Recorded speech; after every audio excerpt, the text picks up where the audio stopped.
Hello,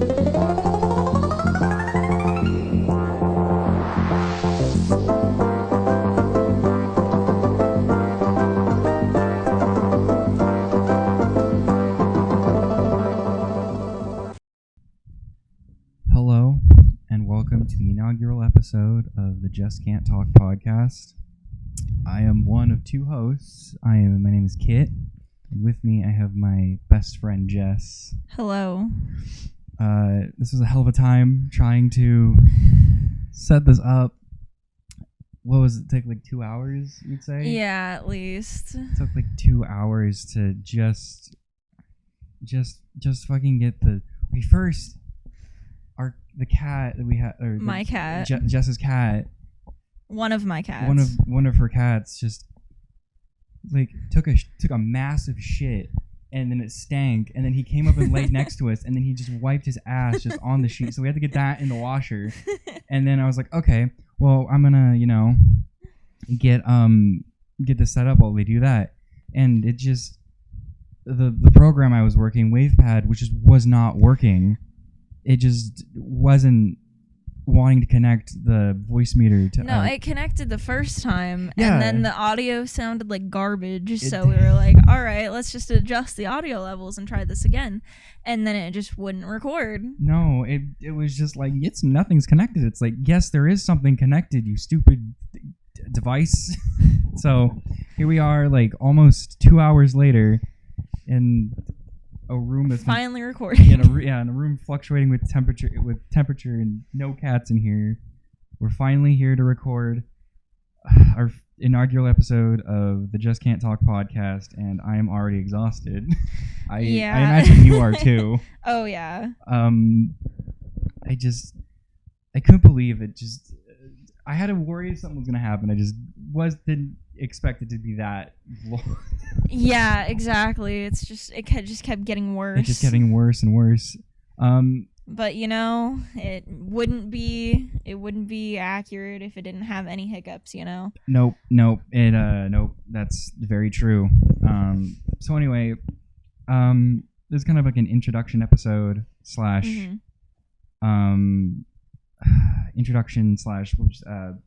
favorite movies. That's yeah. Introduction / favorite movies. So I guess I'll go first with kind of just who I am. We'll just jump into it. Just jump into it. My name is Kit Rosemary. I'm a huge movie buff. I've always loved making stories. I love the creative process of making movies, stories, et cetera, et cetera. I didn't really know movies that much until I met my best friend Jess, who introduced me to far superior films than just like Cat in the Hat starring Mike Myers. That shit sucks. Or Disney movies. So I was just kind of stuck with those for half my life, and then she showed me the best of what I've seen today.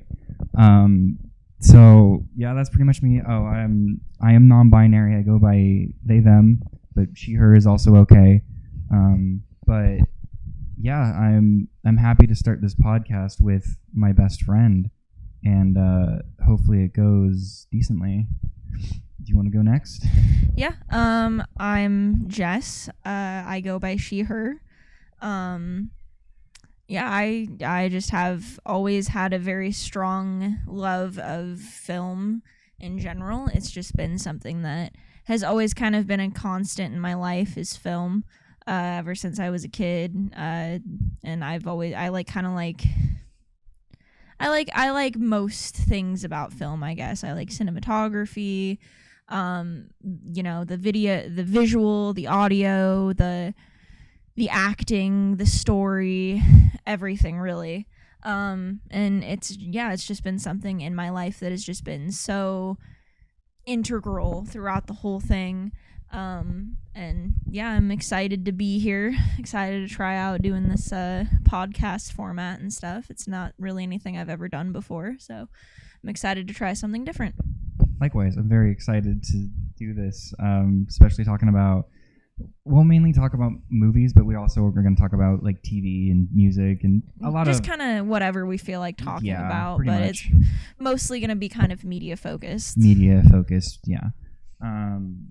So yeah, but today we're going to talk about our favorite movies and movies that have influenced our opinions on movies. How many did you bring to the table? I think you said like 6 or something. Yeah, roughly. I kind of have like I have kind of a hard time categorizing my favorite movies, and I haven't really been able to do so in a while. Right. So I kind of just came with films that have kind of influenced me in some way or stuck with me in some way. Mm-hmm. But I have a few that I can talk about. Yeah, I'm the same way. I think I told you this already, but I have my top 3 favorite movies, and then the 2 movies that really made me be like, holy shit, movies can be like genuinely good. So that's what I'm happy about. That's what I'm bringing to the table. Okay. Do you want to go first, or should I go first with like our favorite movie? You can go ahead and start it off. Okay. Well, pretty closely tied for my favorite movie. I'll start with this one since it's a little easier to explain. But Rocket Man is way up there with like one of my favorite films of all time. Up there with my second favorite that I'll get to in a minute.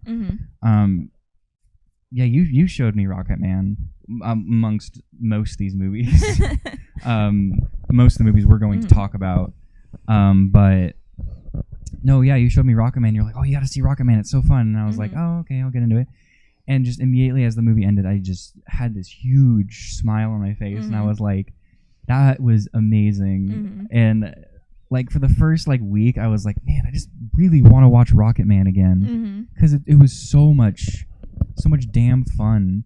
I really like, what's his name again? The actor? Yeah, the actor. Taron Egerton? Taron Egerton, yeah. I really like Taron Egerton. Hello, kitty cat. I really like Taron Egerton as Elton John. I felt like he did. I felt like he did. I felt like he did Elton John justice. He did a great portrayal for him. I believed every minute that he also looks remarkably like young Elton John. Yeah. Music's great too. Music is like the music in that movie is just so. It's like it takes like the very classical songs of Elton John and they make them like orchestral and like very triumphant sounding. The rendition of just Rocket Man is amazing, and Goodbye Yellow Brick Road is my favorite rendition of that song. What did you have to look up for to find that song? Shut the fuck. When I had to look up the song to figure out like what it was, when I looked it up, I was like, what is the name of that song? So I just looked up like Elton John I found it, but it was just like, oh, it's Goodbye Yellow Brick Road, and I came over to Jess and I was like, I had to look up Elton John to figure out what the fucking song was called. So yeah, that's also I just want to say I like that they actually had Taron sing the songs because he sounds really good. Yeah, he sounds really close to Elton. Yeah, I forgot that he did that. No, I like that he actually sung all the songs, unlike most movies that came out at that other time. Oh, you mean Rhapsody? But that I really like that about the movies. All the singing is completely real and raw and just sung by talented Taron Egerton. Cinematography is really good too. They made it look really they made the movie look really vibrant and pretty and actually colorful. I think that was the point, to make it more. That's another thing is that they marketed Rocket Man as a what they say it was like like a fantasy musical or something like like a that. A fantasy biopic yeah, musical. like a true fantasy. That's what it was called. A Yeah, true yeah. fantasy. And I really like that they just put some like some unreal touches on him, like when he first sings Crocodile Rock at his first gig in America and everyone just starts flying is one of the most like what is it like uplifting and like goosebumpy moment in like cinema is I just every time I watch that I'm like oh, it's so damn cool that they didn't have to do that. They could just him like he sings Crocodile Rock and everyone's jamming out, but no, they just like went all out and were like this was like a magical experience and I really like that. Story is very well done. Was he fuck they came to him right to like help with the story? Elton? Yeah. Yeah, I think he had a hand in the story for that one. Yeah, I know with I know we said earlier, but Bohemian Rhapsody, they didn't really stick to like very many truths. So they did get like the surviving members of the band to help aid in telling the story, but it for me at least with Bohemian Rhapsody, it feels kind of wrong almost because they're telling like Freddie's story. He's the main character and he's not alive to speak for himself, so it feels like it just doesn't feel right. Whereas like with Rocket Man, you know, Elton is obviously telling his own story there, so you know, and I mean there's always going to be bias when you do something like that, when the person is still gets a hand in telling their story or whatever, or telling another person's story if they knew them. But I thought that as a film, Rocket Man, I don't know how like accurate to real life it was, but as a film, it was a lot of fun. It was very well done. It puts you in a good mood. Yeah, I agree. Like even though there's like a lot of like hardships that happen in that movie, hello kitty. A lot of hardships happen in that movie, but by the end, Elton comes out on top and is like, you know, try to knock me down, I won't fall down ever again. And I think that is an amazing message for that movie, because like he's by the end of the movie he's singing I'm Still Standing, and I think that is a perfect representation of like what it's like to be a rock star during that time. Is like you either fall hard or you rise to like, you know, like magnitudes of just like pure famousness and stuff like that, which I feel like many rock stars don't really do nowadays, or the ones from the back in the day coming out. Like Elton John is really the only one I can really think of that really kind of rose from the stereotypes of back in the day of, you know, sex, drugs, and rock and roll, that kind of broke out of that and was like, I'm gonna do better. Yeah, I mean, other than any that have been like deceased or anything. Oh yeah, that's what I mean. Yeah, I mean fall, I mean die. Right. So yeah, I think everyone in that movie is portrayed amazingly. Like it makes me feel like I feel like a lot of the characters in like a lot of biopics are like turned up to the umpteenth degree, like either villainized. Well, I mean, there's clearly like a villainized character in Rocket Man. Yes. Like he's like really brought up to like an 11. Yeah.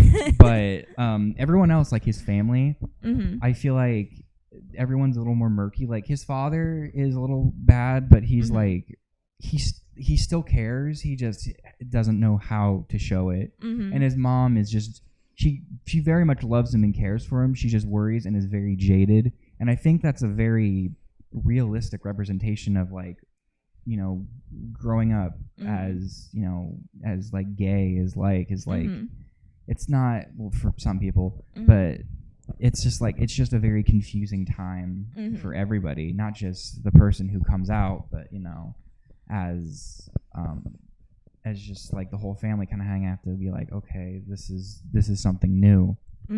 So yeah, and that's kind of how I feel about Rocket Man, is just like, and like like I said, like after, like immediately after I watched it, I was like, wow, that movie. Like I immediately was like, I'm going to remember this movie, and I'm going to just like really, just like this movie is clearly in my top 10 because it is so damn good of a film. So that's what I can say about Rocket Man. Do you want to have another movie? Okay, so for the first movie that I'm bringing to the table today is so my favorite director is David Lynch. Yes. Yeah, anything that I've seen by him I think is just great. You know, I think that he has a great way of like evoking feeling, like the way that he does things with like visual and audio and story. I think it's just usually it's like impeccable, you know. And the first movie that I ever saw by David Lynch that I can remember anyway was Eraserhead.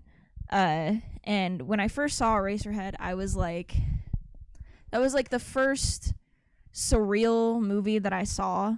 So it really just kind of opened my eyes to a new type of cinema. It's like a gateway cinema.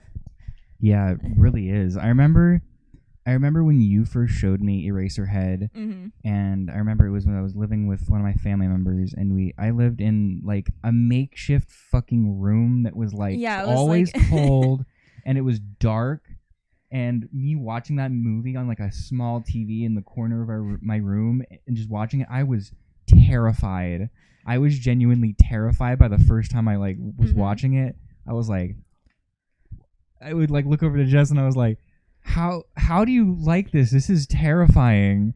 But as I've kind of really watched it a lot of times with her and just by myself, it's an amazing movie. It's just a masterclass in surrealism. Would you say like metaphoric imagery? Well, yeah, it's yeah, the Eraserhead is very much is strong about like evoking just a feeling of, you know, dread or whatever else, and the visuals are really, really well done. I would say they do kind of have like a metaphorical. The visuals I could say would be mostly like metaphorical. I also really, really like the sound design. Yeah, that's another thing I completely forgot about. Like the thing with David Lynch is his sound design, and pretty much all of his movies are just it's like the origin of the David Lynch noises. Yeah, memes with insert David Lynch noises. Yeah, it's like it's yeah, no, a lot of the sound design in that movie is like it like evokes fear for me. Because I guess I kind of really clicked with this like right now is that like the reason why it like evokes so much fear in me with like the big like industrial noises is like I have a fear of like the water and like large objects in the water, and that's what the sound it kind of gave me was like the big big underwater noises that really is unnerving to me, but I can see other people being like other things. So something interesting about that, like watery noises, one of the sounds in the movie, like one of the ways that they recorded it is he put like a little microphone in an empty water bottle and like moved it around inside of a bathtub. Really? Yeah. That's why. Yeah, that's why it kind of evokes that. That's why it makes me so uncomfortable, is because like it has to do with water. That's really funny actually. Yeah. But no, yeah, the sound design in Eraserhead is immaculate. Another thing. Do you want to explain not explain, but like, do you want to explain the like, what David Lynch said about the infamous baby, or they called him Spike, right? Yeah, on set they called him Spike. On set they called him Spike. But you wanted, what did David Lynch say about the baby? Didn't they say like, he's like, I'm not telling you what I made this of. Yeah, no, it's like, I think I really can't remember what it was. But yeah, no, it was like made out of like, there was like animal organs inside of it and stuff. It was like, yeah, I honest to God can't remember what he said, but it was, I remember it was pretty crazy.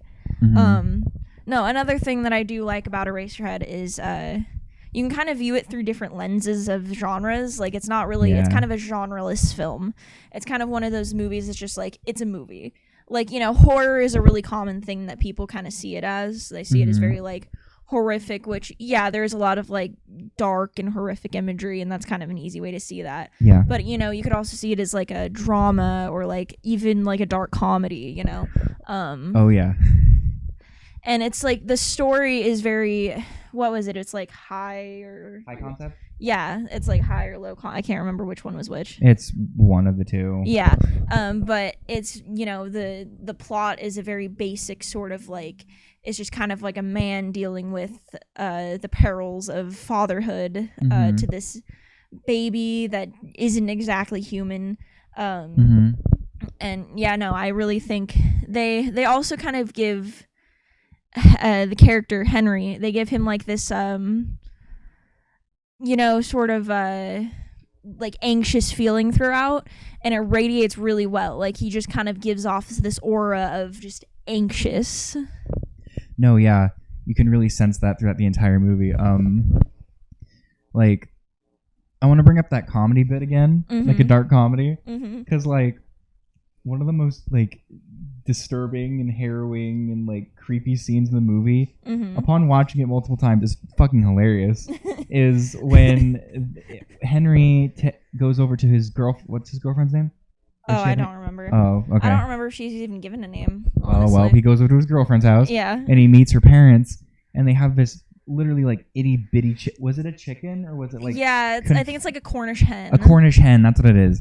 And they're cutting it up, and then like her mom starts like the girlfriend's mom starts speaking in tongues and starts like gibbering, and then the chicken starts like gyrating and like secreting blood, and Henry just looks so confused, and it's so fucking funny because it's like he's just like, what the fuck is that? Yeah. And he's literally just as confused as like the audience, and I think that is something that David Lynch did on purpose. Yeah. Was that he kind of made Henry like a vessel for the audience. Yeah, he's like an everyman. Yeah, he's an everyman, and I think that is very well done, and especially a surrealist, quote unquote, horror movie. Yeah. Is that you really want that everyman in that position, so you're kind of like, it's kind of like you in the position of like you are following this person, but you also are kind of like this person. Yeah. It also helps that Henry really doesn't speak very much at all. Yeah, in the movie. There's very little dialogue, and I like that. I think that it's mostly, as a film, it's mostly like there for visual purposes for the most part, but the sound, like I said, the sound design is done really, really well. But it is mostly like the story is not important as much as just the visual and the audio and just sort of the feeling that it evokes. The immense like dread of the film. Yeah. And this was like, for me with Eraserhead, I had actually grown up watching a lot of like surreal stuff, especially in hindsight, realizing that like when I was a little kid, I watched a lot of Adult Swim late at night. So, you know, there's a lot of surrealism with that, like, you know, Tim and Eric and stuff like that.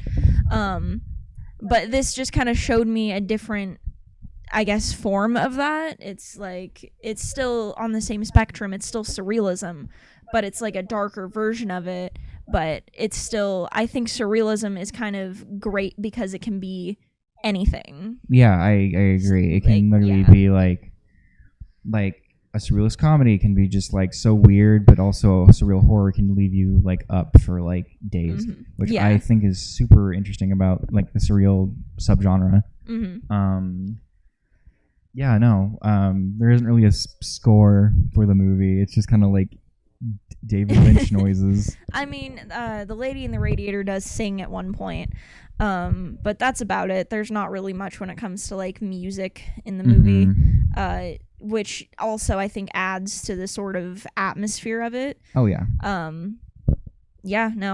think it's a great movie. It can be a little bit hard to get into. I can understand that, you know. It can be a little bit like, I guess, polarizing, you know? Yeah. And I know it's also like kind of one of those movies that like film bros like film bros like David Lynch, and they like Quentin Tarantino and stuff, and but I'm not gonna say it's the greatest movie ever made, but it is a movie that I that left an impression on me. It left an impression on me, and it made me remember it, and it changed sort of like it helped aid me in wanting to be a director. Like, my ultimate dream would be to be a director, and that's one of those movies that I saw and I was like, I want to do something like that. Absolutely. Like, I kind of have that same dream too. Is like, I want to make stories for people to create and love and enjoy. But no, yeah, I think Eraserhead is a very, very, very good movie. If you want to go ahead and take over and speak on your next movie. Yeah, I'd like to talk about my next movie. I'm debated on going with my favorite movie, or, you know, since you were talking about like movies that really shaped kind of like you being like, I want to make movies. You know what? I'll go on that. Go off of the idea of wanting to shape movies. Stand By Me was my original favorite movie. Like, yeah, when we first met. When we first met, me and Jess first met, it was my favorite movie of all time. Obviously, it's not now, but when I first watched it when I was a kid, do you know the story of when I watched it? I'm not sure. I don't know if any of you remember, but I don't know if you know like straight up like on-demand movies, like the blue screen and like the like really slow cursor to like so I'd regularly just go through oh, thank you. Those chicken nuggies, thank you. I would regularly go through the free movies and be like, okay, what can I watch? And of course there were no like screenshots or like trailers or anything. You just go by a rating, a description, and a title. And I was like, okay. And I was technically not allowed to watch R-rated movies at that time, but I said, fuck you, Dad, I'm going to watch this movie. And I watched it really late at night, and I was expecting to like fall asleep to it and go to bed, but I stayed up for the whole thing. And like the whole time I was just like captivated with just like the characters, the music, the era, the acting was all so realistic with just everything. Is it River? River Phoenix's character is like such a good representation of like character, like teens back in that day of like I think it's the 50s, of being like in a small town and not knowing what to do with your life, and the struggles with like, you know, before social media, and being like living in a small town of being like, if something bad happens, it's the whole town's gonna know, right? And that's, I think, what River Phoenix's character struggles with, is that like he just was abused so heavily by his father, and everyone made fun of him for it, and it's really sad. But he also puts up this like really cool, you know, like friendly front, and it's so devastating to watch him near like the end of the movie, where he breaks down to what's the main character's name, or the main actor? Striped shirt kid. Yeah. Will Wheaton. Will Wheaton. That's weird. It's Will Wheaton. He breaks down in front of Will Wheaton's character Gordy, and he kind of breaks this like facade of like being a strong character, and he had been through a lot that whole movie, and it's just crazy to just see him break down just in front of him. But everyone else is great in that movie. Like of course Corey Feldman's great. I love him to an extent. I love him at arm's reach, especially nowadays, with his angelic to the core, his crazy music album career. But no, and who the other kid? Jerry O'Connell. Jerry O'Connell, yeah, all of them. You know, to go on to Kangaroo Jack. I forgot that he did Kangaroo Jack. I completely forgot that he did Kangaroo Jack. I'd rather not remember that. No, they're all great. And Kiefer Sutherland's also in that movie. Yeah, he's the brother. Yeah. And I want to fix what I said earlier. He wasn't abused by his dad. He was abused by his brother. That's me having bad memory. But correction. But no, Kiefer Sutherland is a good character in that movie too, because it just shows just like how much you can just hate a character, but also understand like why they're like that. Is like they were both abused by their father, but in the entirety of the movie, he's being abused by his brother, which is sad and heartbreaking to see these two brothers kind of just like bicker all the time, and fight, and just not see eye to eye. And of course, I don't remember who did the cover for that movie for Stand By Me. Yeah, I'm not sure, honestly. But that is I love that cover. It's such a good cover. The only one to rival it, in my opinion, is didn't Lana Del Rey cover it? No. Is that not Lana? Not Stand By Me. I know she did Blue Velvet. Oh, okay. Really? Yeah. Oh, okay. Well, didn't know that. Yeah, because the music video that she did for it was homage to the movie. Oh, okay. That's cool. But that was my first favorite movie, like of all time. And I remember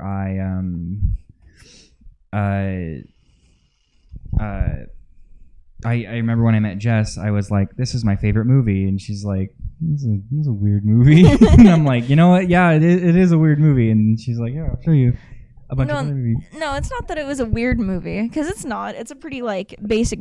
It's just like you never hear somebody be like, "My favorite movie is Stand By Me." Yeah, no, I agree. It's like I've never heard anybody. It's a good movie. It's a great movie. Yeah. It's just you never hear anybody talking about that movie in particular. Yeah, exactly. It's like it's not just something that you often hear is somebody's favorite movie. I also wanted to say like I really, really also like the acting in that movie. I think that's probably the best like child acting I've ever seen.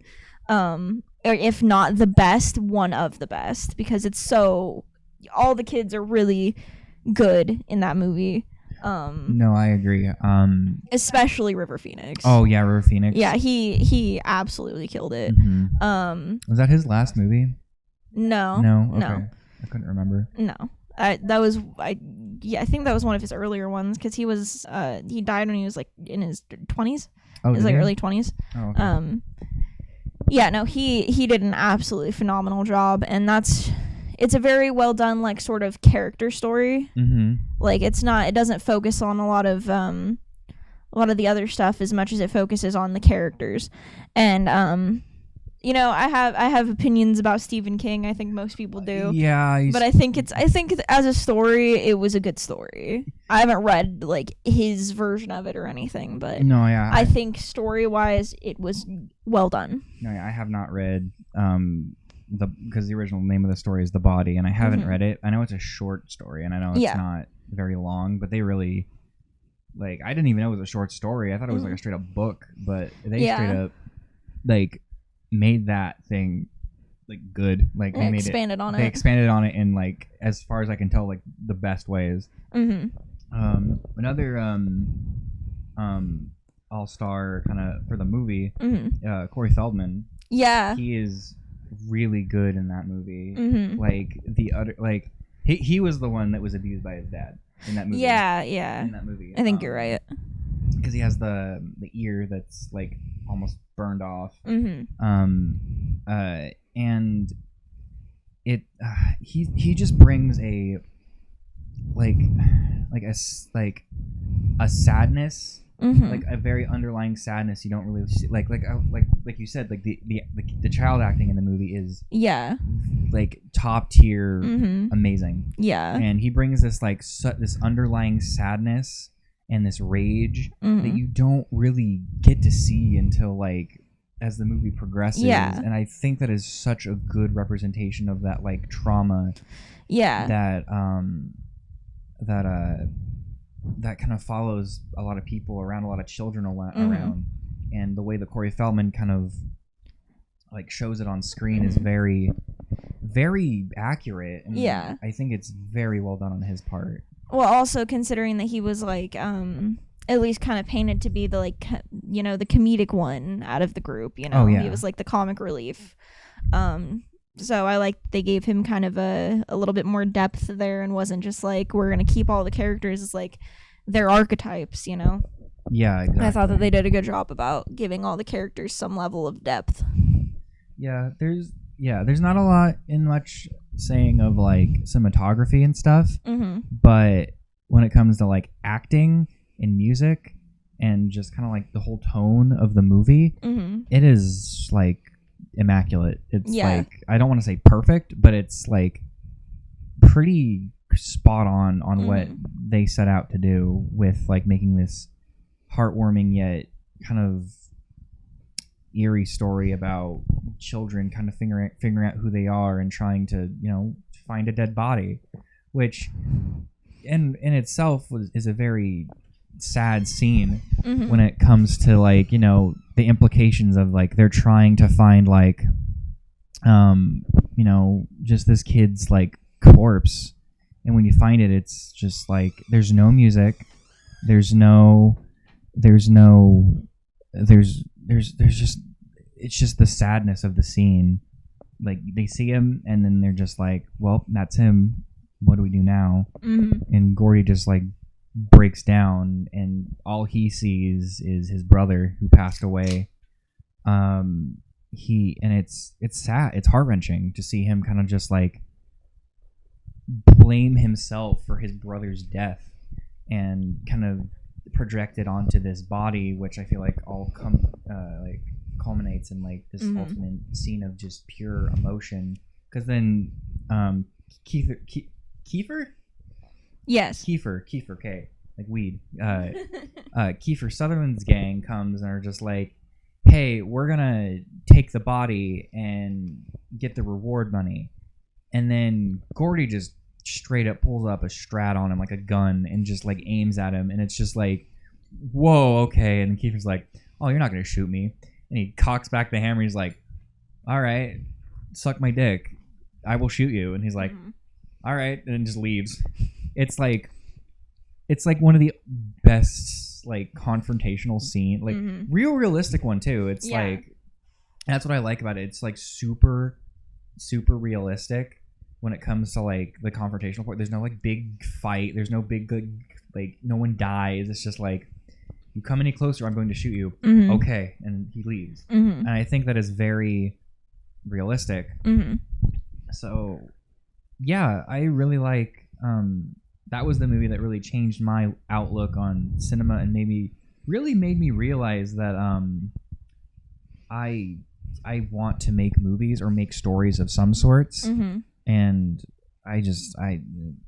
that movie will always stay with me. I mean, as long as like it's not my favorite, but it definitely will stay with me for the rest of my life, and I'll always watch that movie, and just it's a comfort movie for me. Do you have another one?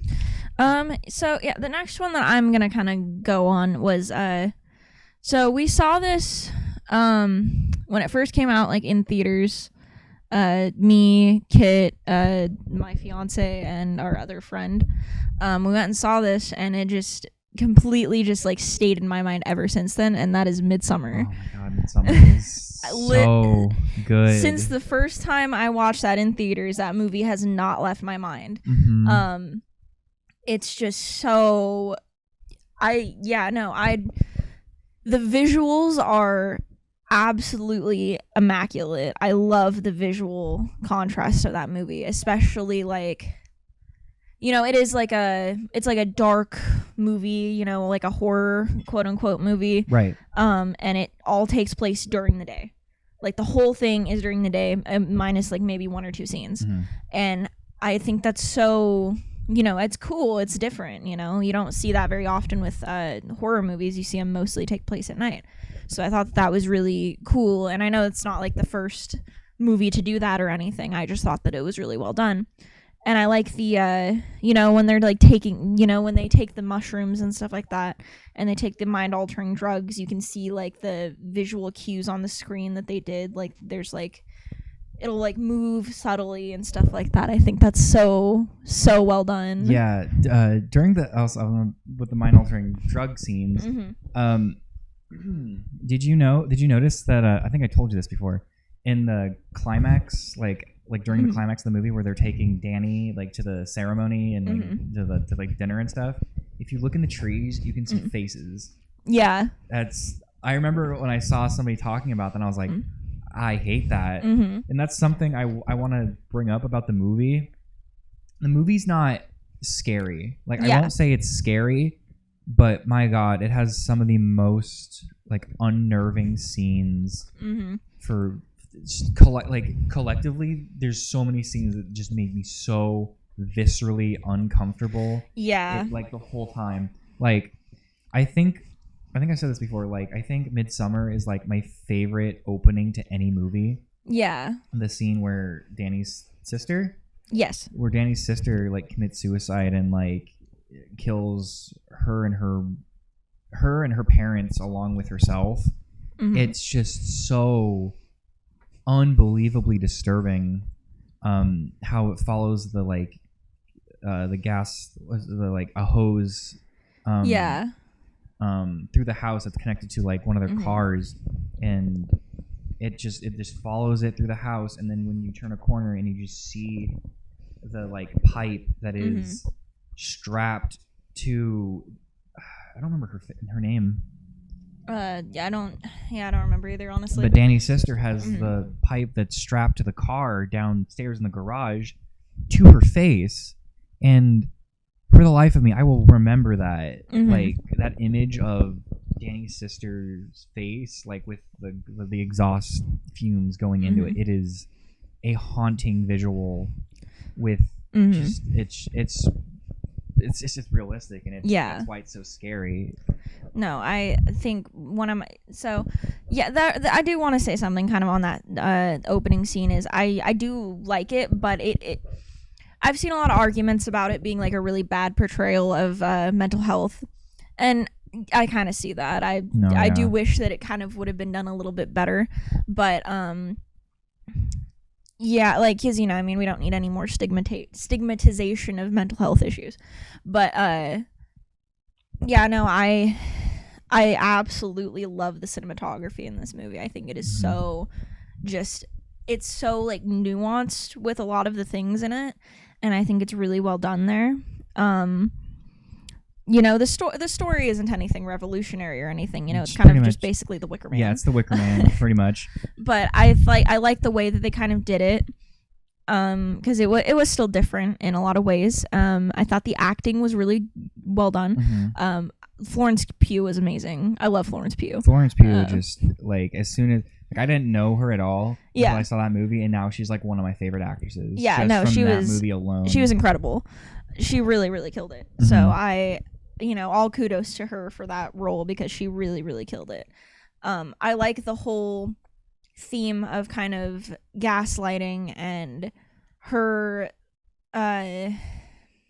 like having this rough relationship and having to go through that, and you know, it's like this relationship that's just been dying for a while, and I like the kind of metaphors they used for that. Yeah, no, I think that it's so just well done when it comes to a lot of stuff like that. The only other thing that I also don't really like is that so the whole like ending part with Christian and stuff, they gave him, you know, they gave like the cult, they gave him these you know, the like mind altering drugs or whatever, and I think it had like some kind of pheromones in it, so he would like breed with the redheaded girl. Yeah. And then they showed that to Danny, but that was since they drugged him, that was essentially. Yeah, it was. Yeah. So I wish that they kind of would have went about that in a different way too. Those are kind of the two main things that I do have issue with in the movie, are those two kind of themes, and I wish that they would have done it better. But other than that, I think that it's just very well done. I like the story and the execution and stuff. I like that it still kind of sticks to having some level of horror, even though I wouldn't call it a scary movie. I would still call it something that does stick with you. It's unnerving. It is unnerving. There's a lot of scenes. Oh my god. Like I didn't think it'd get me, as like, I'm not a bit like, gore doesn't get me really. There's only like a few occasions where gore has ever like truly gotten me, But when they filleted that, I don't remember which one they did. They filleted like one of the visitors, and they like they didn't show it on screen, but is it Christian that finds the body of like the like lungs that have been taken out of the body, and you see them still breathing? I think so. I can't remember if it's him. But yeah, that was wild. Terrifying. It is so like it didn't like get me, but it like like I viscerally like remember that very well, that it was just so disheartening and uncomfortable. And that's another thing, like along with Eraserhead, the cinematography and the sounds really make it like there's a scene where they're first coming into like the camp, and they're like tracking the car, and I don't remember what they do, but they're tracking the car, and then the camera just like flips upside down, and it follows the car like upside down for a few minutes. And I remember seeing that, and it just like I was like, whoa, that is like unnerving. And it reminded me of like in that moment before the drug stuff even happened, it reminded me of like taking or like, you know, like getting high on like marijuana or stuff like that. And it just was like, and then the drugs stuff came in, and I was like, that makes sense. Like, they're trying to have that like idea of like being on drugs. And I like you know, the whole thing is also about like Danny dealing with her grief and stuff. And I thought that was pretty like, you know, it was pretty integrated throughout, I think. And I like the end. So the ending is not traditionally what would be considered a happy ending, but it would end on like the movie tries to trick you into think it's a happy ending, but it's not really a happy ending because you know she thinks that she's happy because she has this like new family, basically, but it's literally a cult that she was just indoctrinated into. And you know, her fate is kind of still undecided at that point. Like, are they gonna kill her after that for another sacrifice? Are they just gonna kind of let her stay there? Don't know. Oh, that's another thing I want to bring up is when the people in the cult, of course, when they get old, they are forced to like essentially kill themselves, like jump off a cliff. I wouldn't really say forced, because everybody that's there kind of seems like they're like, yeah, this is just what we do. Okay, that's fair. But like more like brainwashed into thinking that's what they're supposed to do. Yeah. But that scene is another scene where the gore is done really well. Like I said, gore doesn't really get me, but that's another scene that I was like, wow, that is unbelievably messed up and disturbing and gross. The only other time I can really recall a movie scene with gore really getting to me is Gerald's Game. Gerald's Game, where what's the girl? I don't remember her name. Jessie. No, yeah. I remember, yeah, because she has to like, you know, slice her wrist to like deglove her hand. Yeah. I remember watching that, and I was just covering my eyes. It was horrible. Oh my god, yeah. That was so like, I remember having such a visceral reaction to that. That was insane. I agree. But no, yeah, no. I agree that Midsummer is a fantastic movie, and I will always also remember it. Yeah, I just, that's one of those movies that really just stuck with me from the first time I watched it. And you know, I think that you can still have movies that you really like but may not like certain things about. Like, I don't think there is necessarily such a thing as like a completely just perfect movie. Oh no. But I do like it more than I dislike it. I remember just having this just feeling, and it's just never it's never left me whenever I think about that movie. And it's one of those movies that just doesn't leave my mind. It's like when I think about movies or something like that, Midsummer is always kind of in there. I agree. But yeah, feel free to take it up with your next movie. Yeah, I've got 3 more.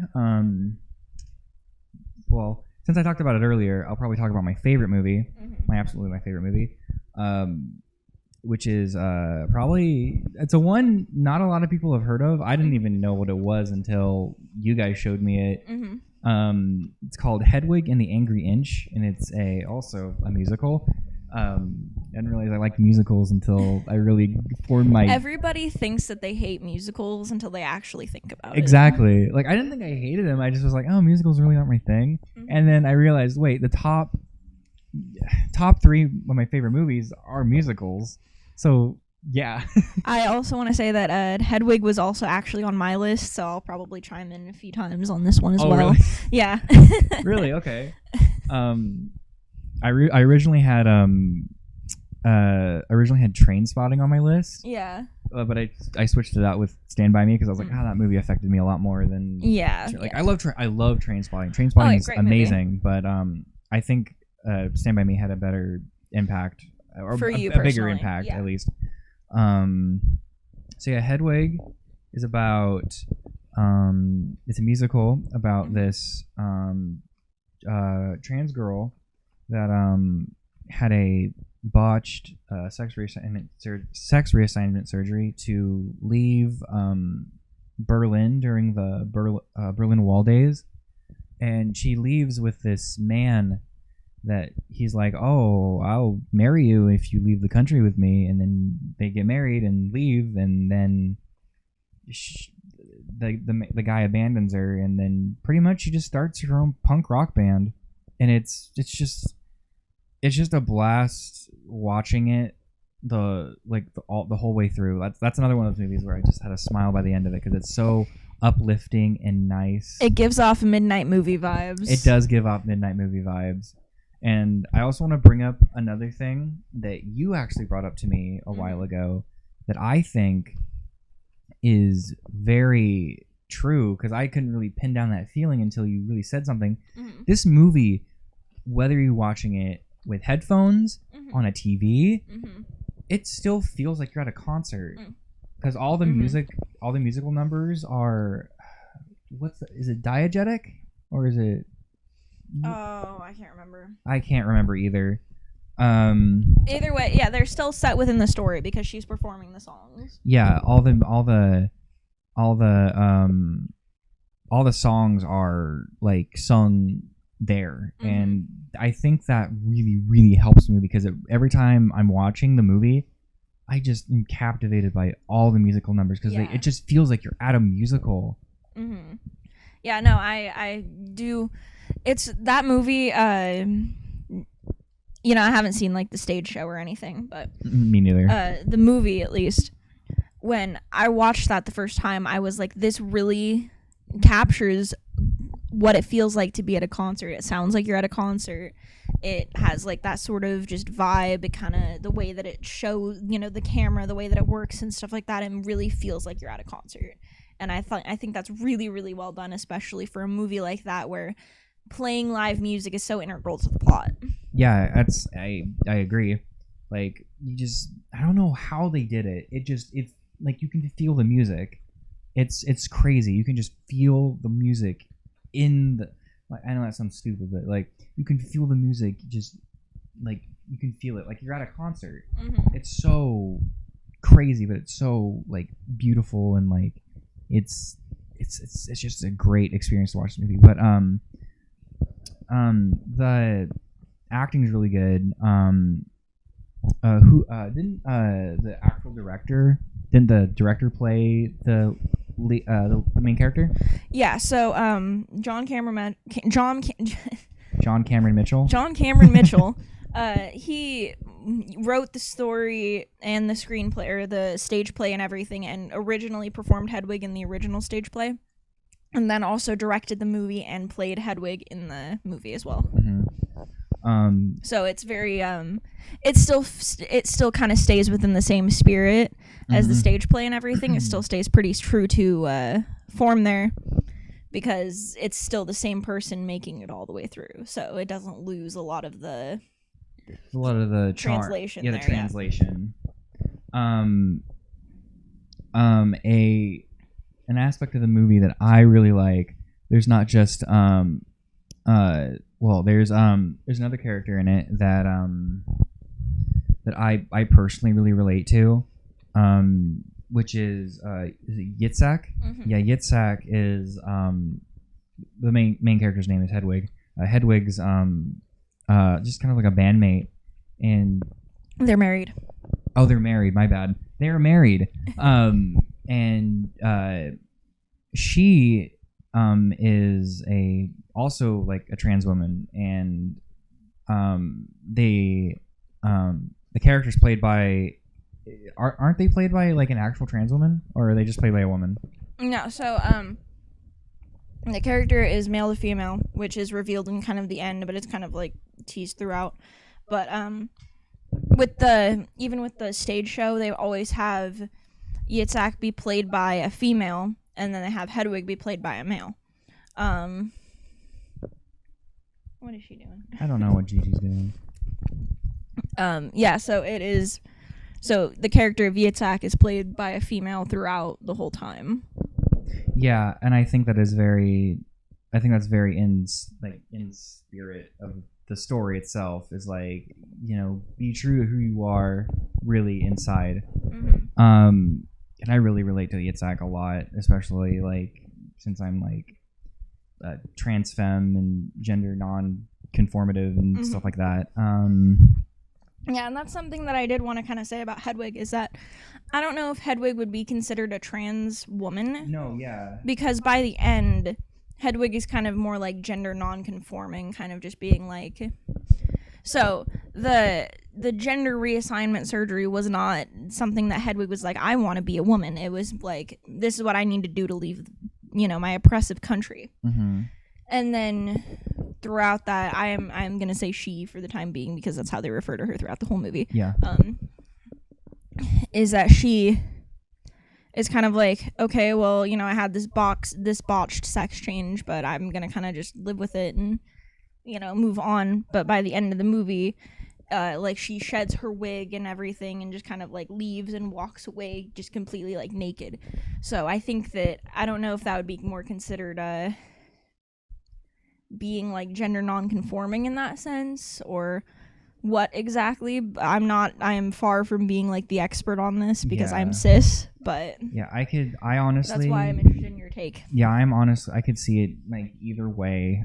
Like I could see people be like, oh, she's like non-binary or she's gender fluid or gender non-conforming or trans femme. I can see any of that. Like for me, I see Hedwig more as a trans woman because that is kind of what that ending scene is kind of her having a dysphoric breakdown. Okay. And just kind of being like, I don't like who I am, but you know what? That's who I was, and that's okay. And it's okay if I show that's who I was. It's okay to, you know, be okay with the body you're currently in right now. I know it's hard, but it's okay to, you know, all that matters is what you feel like you are inside your heart. Okay. So that's kind of how I see it. Obviously, like if someone's like, oh, she's just gender nonconforming or they're gender nonconforming, like, cool, right. I love that. I think that's awesome. It's just great. Yeah. It's just great to have representation at all. In cinema. That's really good. That is really good cinema. No, yeah, that's something that I like about it is that there is just sort of the exploration of gender altogether, you know, and especially with like, it's so you can interpret it in different ways like that. And I think that's really cool because you don't really see that a lot. You don't really see a lot of like, you don't really see a lot of films involving trans people to begin with. And B, you see even less with like anything that could be even considered gender nonconforming. Exactly. So either way, it's still really cool to kind of see that. Go ahead. I had a point, but I forgot what it was. Oh no, I get that. No, yeah, I think it kind of encapsulates kind of like what the trans experience is like, especially coming from me since I am trans femme. I think that is very it shows just like it's just so accurate in a way of just like through music. It's so beautiful. The song, what's that song that they play? Where it's like the origin of love. That's what it is. The origin of love is honestly just like it's such a beautiful song, and I can see just like I can honestly see people being like, this is just kind of what I believe in. Yeah. Okay. So I also Mm-hmm. the music is so damn good. I can't stress enough how good You could literally listen to like the album separately and it would still be fucking good. I have I have like most of the album on one of my playlists that I listen to pretty often, and it'll come on and I'm just like, yeah, this is just a good song. No, so yeah. they didn't just take like a lot of musicals, you know, they kind of focus on one or the other more. Like they focus on the music more, they focus on the story more, and this one I feel like they had a really good mixture of both. Like it's, you know, it feels nurtured. It feels like, you know, the story and the movie got the love that it deserved, but so did the music. I 100% agree that they're like story to music ratio is like perfect. There's like not too much music, but there's also not too much story. I think a lot of musicals struggle with both of those, really. No, yeah, it is just a fantastic movie that I love. It is my favorite movie of all time. Just ever since I watched it, ever since Jess showed me, it was just like, I can't believe I have never even heard of this movie or seen this movie. It's amazing. It is a trip. It is like I highly recommend you watch it. Like even if you're not like, you know, gay or trans, I highly just recommend you see it once in your life, because it is beyond the, you know, gender nonconforming themes. The idea of just finding someone you love is just, everyone has that. Yeah. So in another like aspect of the story is that Hedwig had met somebody after her husband left her, and thought that, and they were kind of like what would be considered twin flames, basically. Even in the stage show, they have the same actor that plays Hedwig. They have him play also Tommy Gnosis, who is the other character. So they're kind of like mirrored characters. Yeah. And they have, you know, and then like Tommy steals Hedwig's songs, so Hedwig is like, I, you know, like, fuck this, I want to get my music back, I want to be able to, you know, do this. And that's kind of another big aspect of the story, and it's just, yeah, it's just, I think it's really well done. I agree. Yeah. One point of contention that it's not a bad thing. It's not a bad thing. It's really not a bad thing. It's just something I cannot unhear. Thanks to fucking you, or was it you, or was it me? It was you. It was me. Okay, never mind. Something I cannot unhear in the last song, one of the last songs. It's Hedwig kind of confronting, like I said, confronting herself, being like, "This is me. This is who I am, and this is okay." And that's a representation through her going through a door and seeing Tommy. Which, I mean, I feel like that would make more sense in the stage play, but, yes. You know, that she sees Tommy, and Tommy singing, and Tommy throughout most of the movie during his concerts just sounds like fucking Weird Al. And it just is, it takes me out of it so hard sometimes, because I'm just like, no, this is a serious moment. This is a sad moment. Fucking parents. And yeah, he's just like, you're my fucking parents. It's just like, dude, no. And he just sounds like fucking Weird Al in that movie. But overall, Michael Pitt still did a good job with the character, but like, it's still, he sounded like Weird Al. He does sound like Weird Al. No hate towards Weird Al. I love Weird Al. It's so funny just to hear this guy sound just like Weird Al in such an intense, integral moment of the film. But yeah, that's Hedwig and the Angry Inch. I think you said you had that on your list too. I did, yeah. That's probably why we talked about it so much. Yeah, no, I think it's just a really great movie, story, whatever you want to say. It's just really, you know, I have very high praise for it. It's also just, even though it has a lot of heavy themes, it doesn't feel heavy. No, yeah, it's super light. Like, it's still a very fun movie. Like, you can watch it and you have fun with it and everything. Like I said, it gives off kind of like, midnight movie vibes. Like, you could watch it with a group of friends and just have like so much fun with it.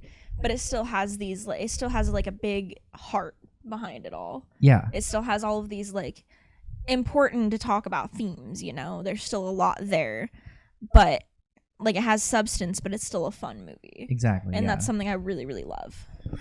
Yeah, I agree. So overall, like 10 out of 10, great musical. Go watch it. Yes. Don't care if you're gay, straight, trans, cis. Go watch it. It's an amazing watch.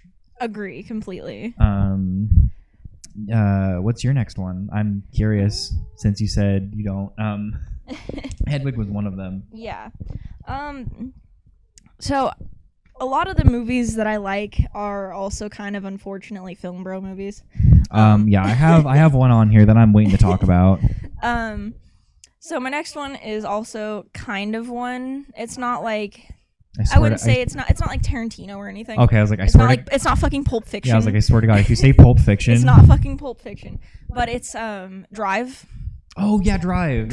Yeah, so Drive, I saw it for like the first time like a couple years ago, and it just I really liked that movie. Did we watch it for the first time together, or did yeah. Okay. I just couldn't remember. I like, you know, I tend to kind of go for like the first thing I talk about when it comes to movies tends to be kind of the visual aspect, because cinematography is something I just really, really like. Without cinematography, there's no movie. I mean, yeah, I wouldn't put no importance on anything else, but cinematography is something that I'm kind of a visual person, so cinematography is kind of a big thing for me. Yeah. And the cinematography is so fucking cool. It like just reminds you of like neon signs and like driving around at night. And the music is so damn good. Oh, I agree. Like the synth wave sort of. Who did it? It was Kavinsky, right? Night Call, yeah. Night Call. Oh yeah, Kavinsky did Night Call. I don't know who did the other one. The Real Hero. College, and I can't. It was like a featured artist. But the music in it is top tier. Like, it's great. so good, and it really evokes that same feeling of just like driving around at night. Like, just there's like a GIF, like a really famous GIF that plays sometimes with like vaporwave music, and it's just like the like red Japanese car on like an 8-bit thing, and you're just driving. That's the perfect. That's like the perfect analogy for Drive, but just put some like purple in there. Oh yeah. It just I really, really like that sort of like neo-noir-esque sort of feeling with it. And you know, I know I've seen a lot of people kind of give like Ryan Gosling shit for like kind of not acting but acting, but I think he does a really good job, and I like that. I like his style of doing that. It's very subtle acting. It's still acting, it's just subtle. Yeah, I like his subtle acting. I think it's great. I think how he does his subtle acting is so much better than most people's overacting. Yeah. Like overacting, I feel like is very like heavily done. Like you'd be like, I have to be this character. Where it's like you can do that with subtle acting too. Like that's what I believe that he did really well with the driver. Yeah. Which is a cool fact about the movie. The main character doesn't have a name. Yeah. Yeah, which I think is cool. I mean, unless you read the book, but I didn't read the book because I didn't. I've not read the book, so I don't know anything about that. And I also think, no, like the acting all around is really good. Even like Oscar Isaac shows up for like a little bit. Oh yeah, and he does a really good job for just kind of being there. Yeah, he's believable. Yeah, and also Carey Mulligan does a great job as Irene. Oh yeah, I agree. Like she really does a good job there. Everyone in the movie is great. Everyone is like has that. Bryan Cranston. Fucking Bryan Cranston. He's the fucking goat. He's good in like mostly everything he's in. Yeah, dude. Bryan Cranston really is the goat though. Yeah, he was in fucking Godzilla for like 5 minutes, and they're just like, let's just take the best actor out of this damn movie, and that did not go It's well. he was so expensive. Yeah, he was so good the entire the time he's in the movie, and then they're just like, he's dead. Yeah, no, I think the acting is just really good all across the board. Right. It's another kind of one of those stories where there's stuff that happens, but it's not a super. I can't. Yeah, like I said, I can't remember if it's high or low concept, what it's considered for plot wise. But it's it's kind of just it's like a deep idea, pretty much. It's like the deep ideas type. Right.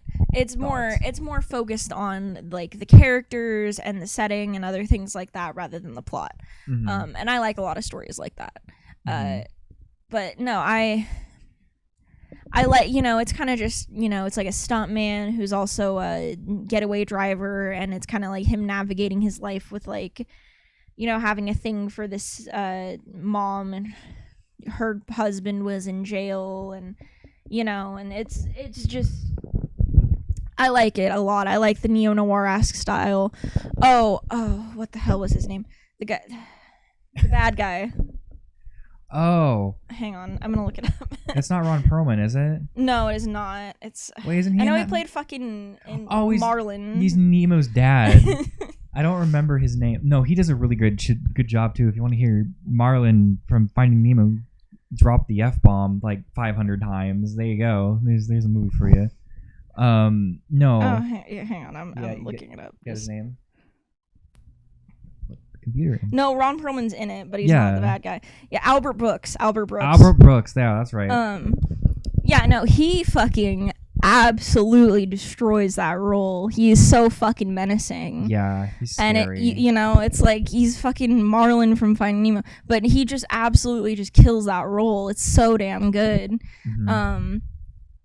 Yeah, I like pretty much the main aspects that I look for in a movie is kind of the acting, the cinematography, the sound design, a lot of that stuff, and I think that it all just comes together really nicely. Mm-hmm. And I like I said, I really like the kind of neo-noir style. Yeah. I want to bring this up.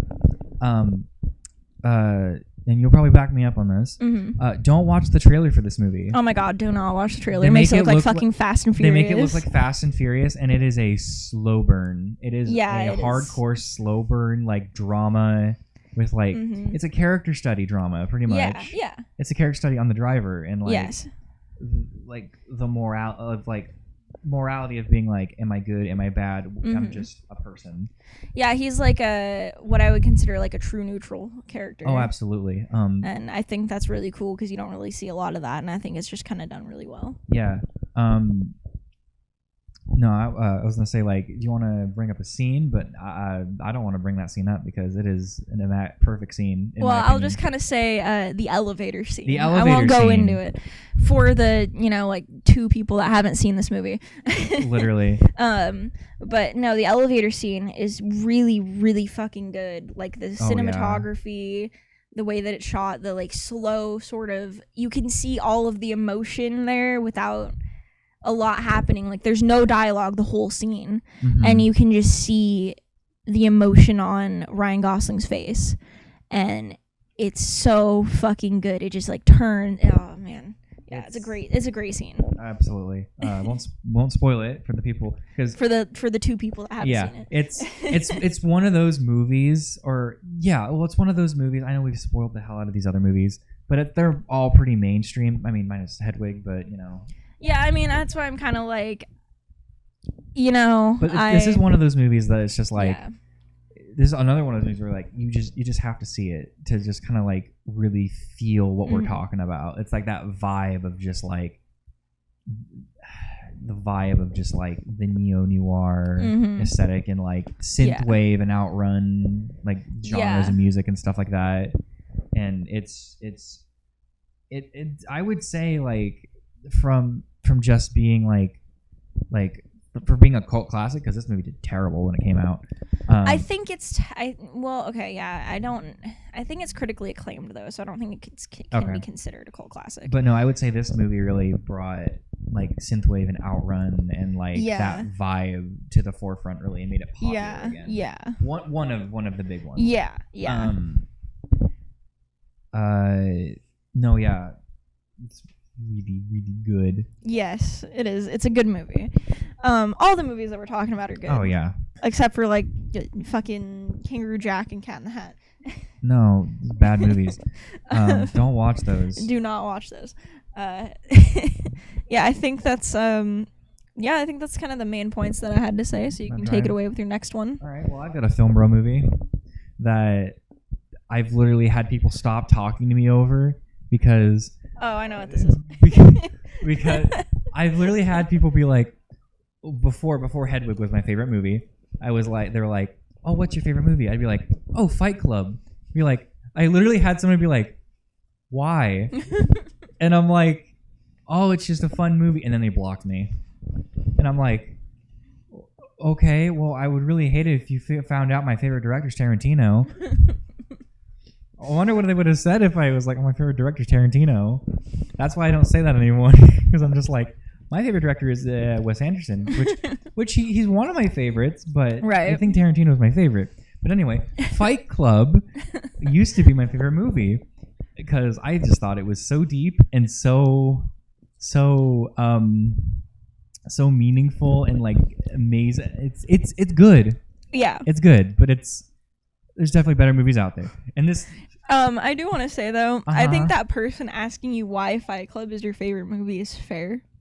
Because a lot of people are like, man, I just want to be Tyler Durden. No, and that is if anybody ever tells you they relate to Tyler Durden, you need to walk away from them. That is a red flag. That is a big red flag. And I know for certain that I do not want to be Tyler Durden. I want to stay the hell away from him. Mm-hmm. So. His jacket's cool though. His jacket is cool though. Doesn't he also have like a porn shirt? Mm-hmm. He has a porn shirt that just has like porn images on it. Let's see, what can I say about Fight Club? Everyone's seen Fight Club. Mm-hmm. I mean, we're not supposed to talk about it, but you know, what can I say about Fight Club? The aesthetic is great. Edward Norton is one of my favorite actors, like of all time. He's great. He's had some mixed roles, but you know what?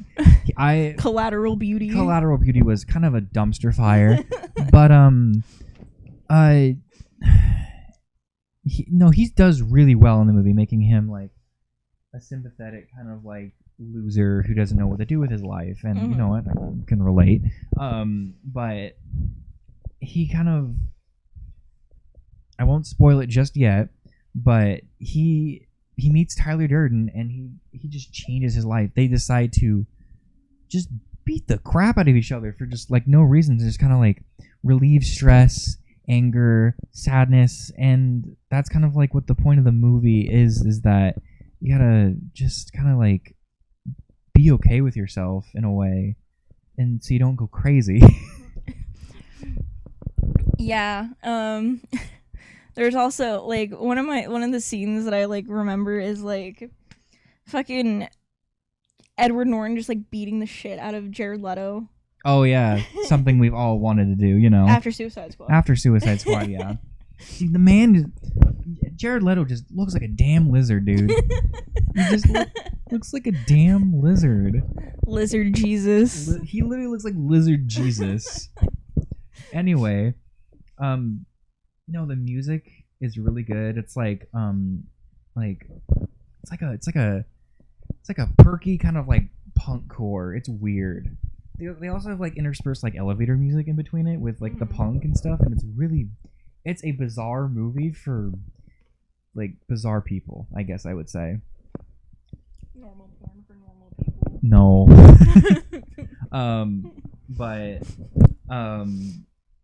No, I don't know what to say about Fight Club because it's literally one of those movies that I think pretty much everyone has seen.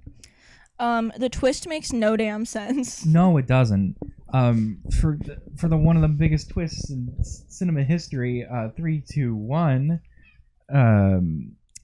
Tyler Durden is actually the main protagonist of the movie. He made him up in his head, and he's actually Tyler Durden, but Tyler Durden isn't Brad. Okay, Edward Norton and Brad Pitt are in it. Okay, so Edward Norton's character does not have a name. He is just referred to as the narrator, and Brad Pitt is Tyler Durden, but they're the same character. but it doesn't make any damn sense. No, it doesn't. You go back through the movie and it's like, none of this makes sense. Yeah. I love this movie with all my heart. And it's one of those, this is also one of the movies that really changed my perspective on movies, for better or for worse. It's good, but like, man, does it make no sense. But I feel like that's the point. It's supposed to be like a fever dream of just like toxic masculinity in a way. Yeah. So like, you just have to view it through kind of the right lens, because you don't, you know, if you have like those guys that are gonna go into it and be like, I want to be like this, I want to be like fucking Tyler Durden, I want to like blow up buildings and shit and punch guys, and it's like, all right, no, see ya. But no, I think that it can still be considered like a cautionary tale about toxic masculinity. Oh yeah. Definitely. And if you kind of view it that way, then it's a much better viewing, rather than it being just like, just like men action. Yeah, it's a lot more than just man action, man punch thing, man blow up building, man punch person, blow up building, terrorism. It's like it's there's a lot more to it than just action fun. There's a deeper meaning behind it, which I feel like a lot of people kind of really gloss over. Yeah. A lot of the film bros really gloss over like the like, which is funny because it's like you're supposed to be looking deep into a movie and it's just like, oh, punch movie. Right. It's like, all right, cool. Yeah, I don't really know what else to say about Fight Club besides like it's just one of those really iconic movies that you can't really talk about without being like, it's good. It's still, if you haven't seen it, I would still watch it. Definitely go watch it. It's still like one of those movies that's like, you should watch it. It's kind of one of the ones that's like, you know, of like, oh, the like 100 movies you've never seen that you should see before you die. Like, I would watch it. Yeah. I would say put it on there because it's still like a well-made movie.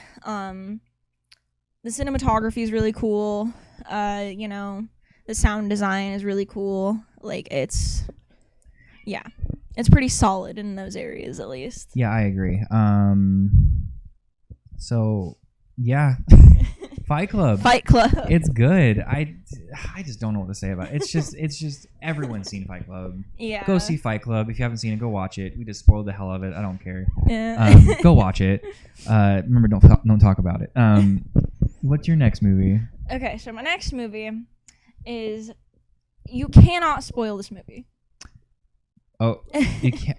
Like you literally. You cannot spoil this movie because it has no plot. Oh, I know what you're talking about. Go on. And this movie is it's called Gummo. Oh, Gummo is so good. So basically, the very, very, very bare bones sort of plot. It's a very like day in the life sort of movie, but it's so this actually happened. There was a town called Xenia, Ohio. And they had like was it like a tornado? It was like an F5. Yeah, it was like a really, really big, like just disaster that happened there. And like hundreds and hundreds of people died. Yeah, no, and it was like a huge disaster. And it's kind of just about like the aftermath of that. And yeah, that's really what the whole movie is just that. And you just kind of follow some of these characters, and a lot of the people in this movie aren't even like actors. They're just real people. They're just real people, but it's not a documentary. No. It's still entirely fictionalized, but it's not like actors. It's just people. Yeah, it's just a bunch of people. You follow like maybe like I think it's in like two families. Yeah. You follow two families in just the day of their life of after the hurricane, and it's just like I've seen someone describe it as like the grossest movie ever made. Yeah, it feels very like grimy, and you kind of want to take a shower after you watch it. Yeah, you really do. Like, it's really just like not pleasant to look at. But it's like, not really supposed to be. Yeah, like everyone's all sweaty and like greasy. There's a lot of cat murder in it, so if you don't like that, don't watch it. Yeah, I would not recommend it if you're like squeamish to stuff like that. Like they didn't actually kill cats. Oh no, they didn't. But there's like just plot points of the movie is people skinning cats. Yes, so that does. I don't think there's anything too graphic with that. It's just gross. It's it's not. It's not pleasant to watch. Like, I have cats. I don't like watching it because like I would kill somebody if they tried to like hurt my cats. But I think it's just like really well done for a lot of things, like I said, it evokes a feeling really well. Yeah. And you just feel like you just kind of are watching this town. It's You're like watching like this life of these people. Yeah, exactly. It's kind of like if you just put like a camera in the middle of Florida. Yeah, pretty much. Actually. Like, it's not a pleasant movie. It's not a nice movie. You're not gonna feel good after you watch it. No, you. But it's not like one of those movies where you just feel like absolute fucking garbage either. No. Like, it's just kind of like it's like a character study, basically. Yeah, it's a character study about these average people. This is like average day in the life people that are just kind of like in this sort of like. It's like these hillbilly sort of town. Yeah, it's like most people's. It's like some people's bizarre is this people's normal. Exactly. Which is super interesting. Yeah. No. There's a couple actors in the movie. Chloe Sevigny is the most well-known one. Mm-hmm. She does a good job. She's not in it super long, but she does a good job in it. Mm-hmm. Most of the like main characters are kids. Mm-hmm. And they all did like really good with their stuff. It's all it's mostly a lot of like conversations. Yeah, there isn't a lot that happens because it is sort of like a day in the life movie. Mm-hmm. But it's just kind of a lot of talking. Yeah. There's a lot of like interspersed like death metal. Yeah. That just come up randomly in the movie, and it's super jarring. Yeah. But it's there's also like not a lot of music in it too. Yeah. But when there is music, it's like either death metal or like really old music, like old speakeasy music. It's like something you'd see in Fallout or something. And a lot of people will put this on disturbing movies lists, and I don't really get that. I wouldn't really say it's disturbing. It's not disturbing. I'd say the most disturbing thing is the cat murder subplot. But I wouldn't really call it like a disturbing movie. No. And there is a lot of mentally handicapped people that are in it. Mm-hmm.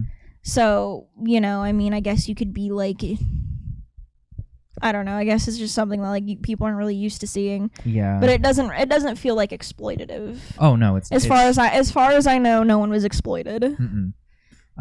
There is one scene I want to talk about from that movie, which is the bathtub scene. Yes. The bathtub scene is disgusting. Yeah, that's probably one of the most disgusted, one of the times that I felt the most disgusted from a movie. It's so damn gross. I don't even want to spoil it, but it's just oh. I think if you've heard of it, you've probably seen the image before of this movie. Of the kid, but yeah, no, he is in fucking a brown, dark brown bathtub water, and he's eating fucking spaghetti and drinking milk. And he's eating chocolate in the bathtub. He drops the chocolate in the bathtub. Yeah, and he picks it up and fucking eats it. It's so nasty. Yeah, no, it is not. It's disgusting. Yeah. No, Gummo's really, really good.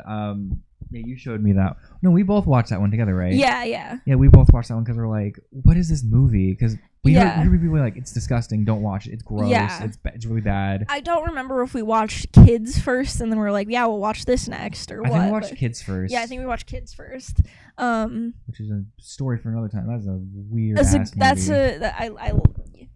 Larry Clark is kind of creepy. Yeah, Larry Clark is gross. But Harmony Korine is wild. He's a wild man. Yeah. Especially back then, because he was on a lot of drugs. Yes, he was. He's actually in this movie. Yeah, for a second. Tripping out, right? Yeah, he's yeah. He's tripping out on drugs, and it's dude. Oh no, he was drunk. Yeah, he was drunk. He was drunk. He was drunk, and then That's right. he's like trying to make a move on this guy, and he's like, "No, what are you doing?" Yeah, no, that's. I like it. It's a movie It's a that very bizarre definitely movie. is not for everybody. No. Just like another movie that I would kind of say I also like pretty equally of his is Trash Humpers. That movie is fucking wild. We'll talk about that movie one Yeah, we'll day. talk about that separately because that is that movie's wild. That movie's crazy.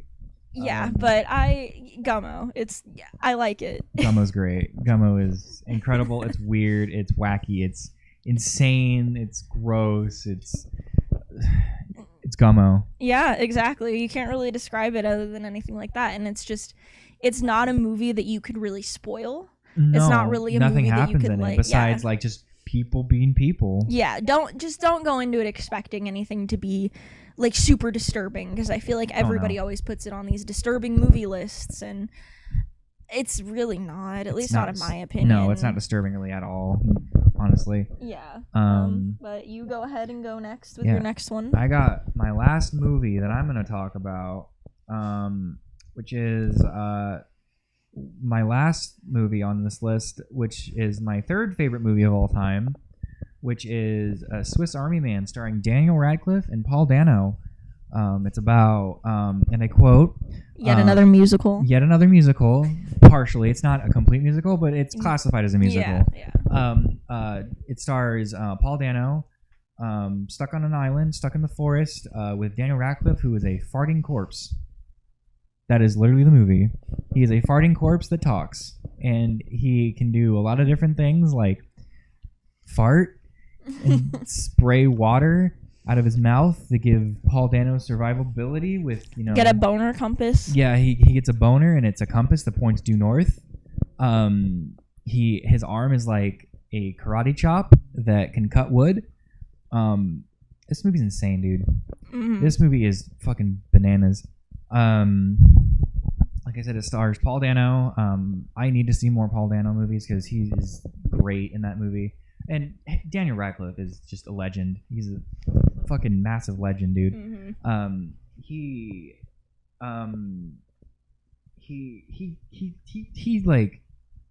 kills it. Funny. Haha. He's dead. Haha. he kills it as is his name Manny? Yeah. He kills it as Manny the corpse in that movie. It is hilarious, sad, disturbing in some ways, but it's a dark comedy, and it's pretty much about Paul Dano just like trying to escape the wilderness and get back home so he can meet this mysterious girl that he met on the bus one time. But there's a lot of stuff in this movie that just is so beautiful. Like the cinematography is really good. How they did some of the shots with Daniel Radcliffe as Manny doing like all the like different like Swiss Army Man type like tools and stuff like that. Yeah, it's a musical. There's a lot of like singing, like they sing together. It's like I think it's 100% a cappella done by Radcliffe and Dano the entire movie, which I think is really, really cool.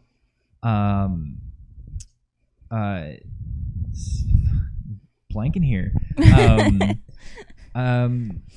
Oh, I will bring up something that you actually brought up to me when I watched it with you for the first time, which I thought was interesting because I got that feeling too. I just thought it was weird. That the main character, Paul Dano, I don't remember his like actual name. I don't either. Well, Paul Dano's character, he dresses up as a female a couple times in the movie to kind of just like role play with Manny to kind of like help him,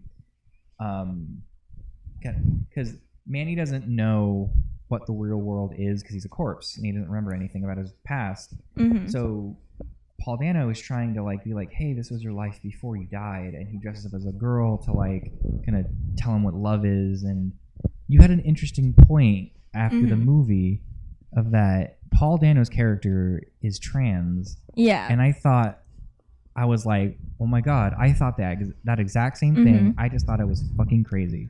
Yeah, so when I watched the movie, I was like, I really got that vibe by the end of it. Like like, I don't think that's necessarily what they intended. Maybe. Yeah, maybe. But that was like the overall vibe that I got, and I wasn't, I don't necessarily go into movies looking for like, I'm gonna look for the gay. Yeah. Like if it's there, it's there, and if it's not, it's not. But I really saw that because it just seemed like every time Paul Dano's character was, like dressed as a female, they seemed a lot happier. Yeah, I agree. They seemed a little bit more comfortable with themselves, and they ran away for a reason. Yeah, they ran away because they thought that they were constantly being berated by their dad and like just like not happy with their life, being like, my life is really meaningless and like I don't really have anything to do with my life. And it's kind of like, it was kind of hinted that like it's like, oh, there's like a romance quotes, like air quotes, romance between Paul Dano's character and the mysterious girl that they found on the bus. Yeah. But when I see it, it's like they're not in love with her. They want to be her. They want to be pretty. They want to be happy. And there's a quote at the end of the movie that really solidifies it, where Paul Dano, he gets home and he meets the girl that he's been waiting for this whole time, but Manny's a corpse now, and he's not moving or doing anything. He's just a straight up corpse. And he goes up to the girl when he runs away with Manny after the police start chasing him because he's taking a corpse with him. That's really messed up. He goes up to the girl and she goes, "Why do you have so many pictures of me in your phone?" And they go, "Well, you just seem so happy." And then they leave. And it's such like that is purely what that feels like. You see someone, and it's gender envy. It's purely gender envy. And I think that is such an interesting way to kind of portray that, if that's what they were doing. I don't think they were, but that's what my interpretation. Yeah, that's what I saw that, and I know yours as well. Yeah, I just like, when I first saw that, and I was like, why do I get this vibe from this? And then when Jess saw it, she said that immediately. I was like, yeah, I'm not crazy. Like no prompting from you. Like that was just my first thought. Yeah. So Andrew, like, don't get wrapped up in the cat's tangled up in our microphone cords. Don't do that, buddy. But no, the music is all really good. It's all like I said, all acapella, just from Daniel Radcliffe and Paul Dano, which I think is amazing. Cinematography is really pretty. It's all like pretty much all of it shot in the forest, and it's not like dark or anything. It's all green and lush and pretty.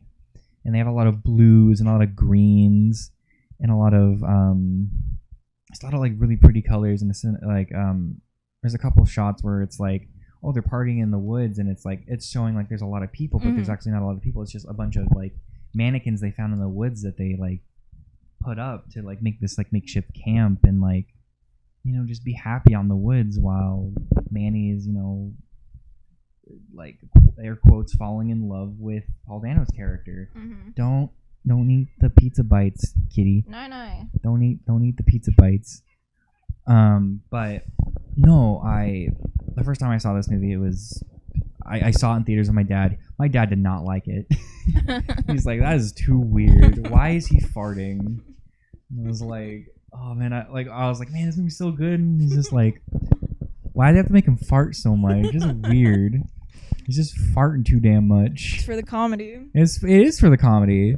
It's in a way like a dark comedy.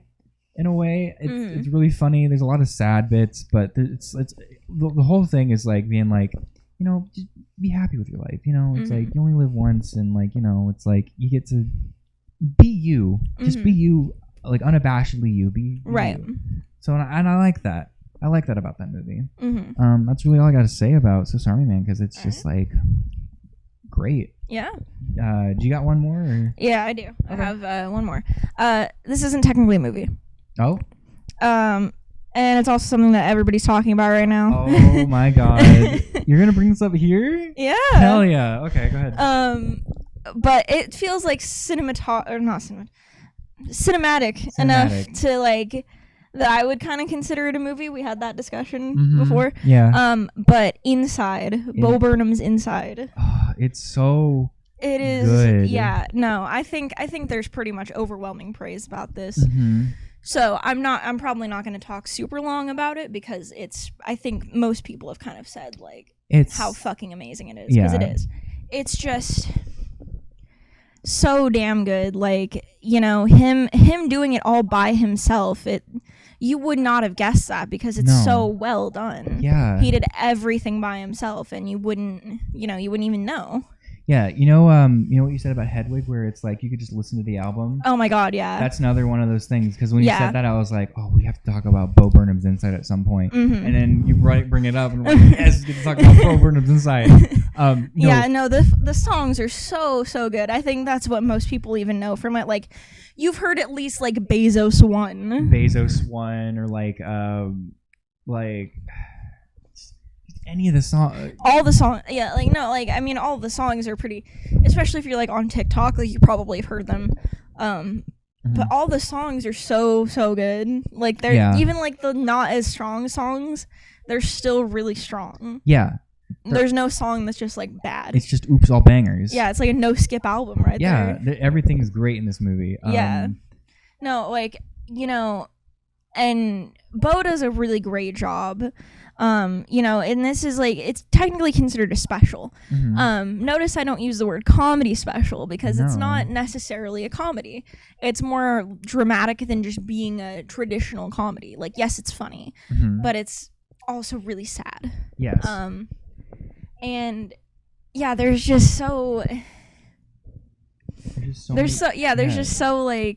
damn good. Yeah. Like he absolutely kills it, and he really shows what it feels like to be in quarantine during COVID and everything, like the whole feeling of just being inside. Yeah, and like being inside, and you can even you don't even necessarily need to look at it through the lens of like quarantine, because you could even see it as just like being inside your own head. That's exactly what I was going to bring up. It's like this it doesn't necessarily just need to be. Yeah, like this movie special is going to stand the test of time, because they're like it's like, yeah, it's Bo Burnham, you're gonna hear like pop culture references, but he never once utters the word COVID, because it's just like you can just watch it like 10 years later and be like, what was this about? Was this just him being sad? And it's like, no, there was this pandemic going on that forced everybody to stay inside. And I think that's just so cool that you can just watch it and be like, this is just a thing on its own, and not even think about pandemic. Yeah, agree completely.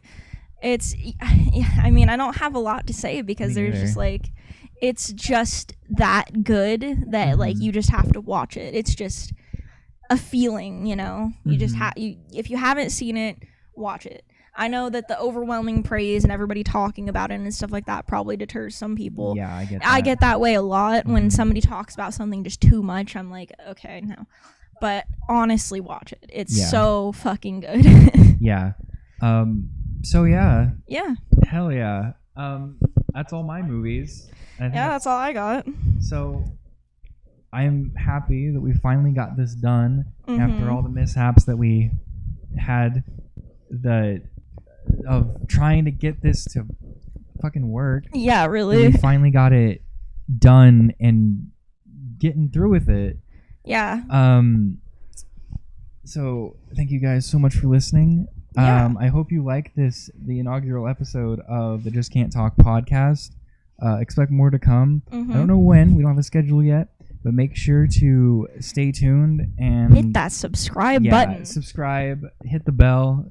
I don't understand why you gotta hit the bell. It's like subscribing twice. Literally. Like the video, share it on your social media platform. Share it with your friends, your family. Show your dog. I don't know. Yeah, just enjoy. Your cats. We got cats. They might hear the cats.